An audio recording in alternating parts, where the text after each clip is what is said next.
अधिकारी काम करतात त्या भारतीय जनता पार्टीच्या पुण्यातले पदाधिकारी ज्यांच्याकडे तिकीट वाटपाचे अधिकार आहेत, निवडणुकी संदर्भामध्ये डिसिजन मेकिंग ज्यांच्याकडे आहे, ते मुरली मोळा असतील, गणेश बीडकर असतील, धीरज घाटे असतील.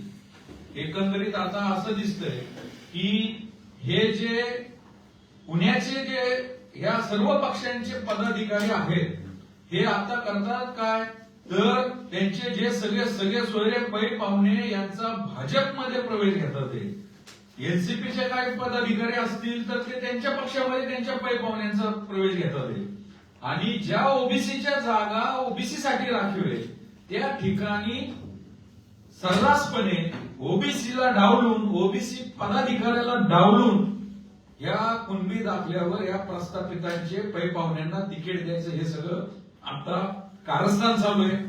अनेक जणांचे काल पहाटे 3-4 वाजता एबी फॉर्म आलेले, काही जणांनी तर प्रचार चालू केलेला आहे. याच्यातले मी काही पुण्यातलं आता तुम्हाला उदाहरण सांगतो. विमाननगर जो प्रभाग आहे त्याच्यामध्ये भाजपने जे राष्ट्रवादीचे आमदार आहेत बापू पठारे, त्यांचे चिरंजीव सुरेंद्र पठारे यांना भाजपमध्ये प्रवेश दिलाय. ते तिथनं ओबीसीची जागा लढवणार आहेत. प्रीतम खांदे म्हणून जे राष्ट्रवादीमध्ये होते त्यांना बीजेपी मध्ये प्रवेश दिलाय. ते तिथनं ओबीसीची जागा लढवणार आहेत, कारण की तिथं 2 ओबीसीच्या जागा राखीव आहेत. खराडीमध्ये गालांडे असतील, टिंगरे असतील, आमच्या हडपसर मध्ये मोहम्मदवाडी प्रभाग आहे, तिथं भाजपने तिथला स्थानिक जुना कार्यकर्ता ओबीसी समाजाचा डावलून तरवडे म्हणून एक नव्याने आलेला कुणबी त्याला उमेदवारी दिलेली. तर एकंदरीमध्ये पुण्याच्या अख्ख्या फेरीमध्ये मग हिंजवडी पासून मग बारवळकर असतील, मलिकडचे वारचे मध्ये मग वांजळे असतील, पोकळे असतील, पुण्यातला हे जे प्रस्थापित पाटील, देशमुख, तुमचे सरदार या सगळ्यांना पक्षामध्ये प्रवेश देऊन ओबीसी मधनं कुणबी दाखल्या उमेदवारी द्यायची हे सगळं कट कारस्थान चालू आहे.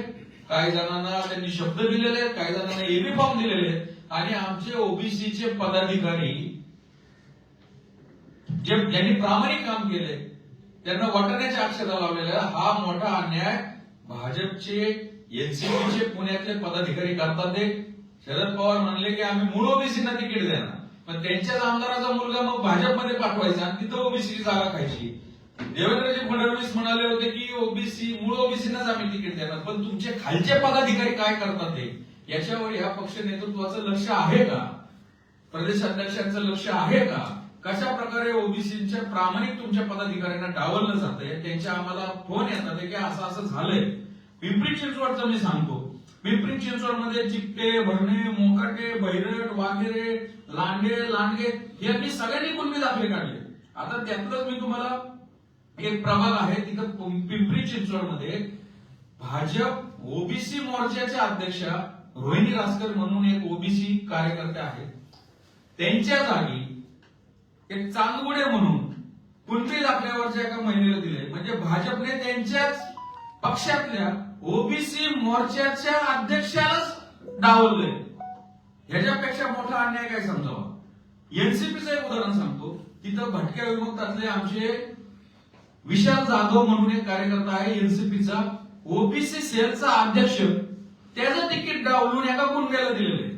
त्यामुळं ओबीसीने फक्त या पक्षामध्ये प्रामाणिकपणे काम करायचं, सतरंजा उचलायच्या, यांच्या सभांना गर्दी करायची, यांच्या नेत्यांच्या रॅलीला जायच्या आणि तिकीट द्यायची ज्यावेळेस वेळ येते त्यावेळेस ह्या प्रस्थापित पक्षातल्या मग हे आमदार खासदार त्यांच्या पै पाहुण्यांना बोलून ओबीसीच्या जागेवर आयात करून त्यांच्या कुणाला बहिणीला, भावाला, त्यांच्या भाऊजाईला पक्ष प्रवेश घ्यायचा, तिकीट आणायचं आणि ओबीसीचं राजकीय प्रतिनिधित्व संपवायचं. असे सगळे कट कारस्थान चालू आहेत. याचा आम्ही निषेध करतो.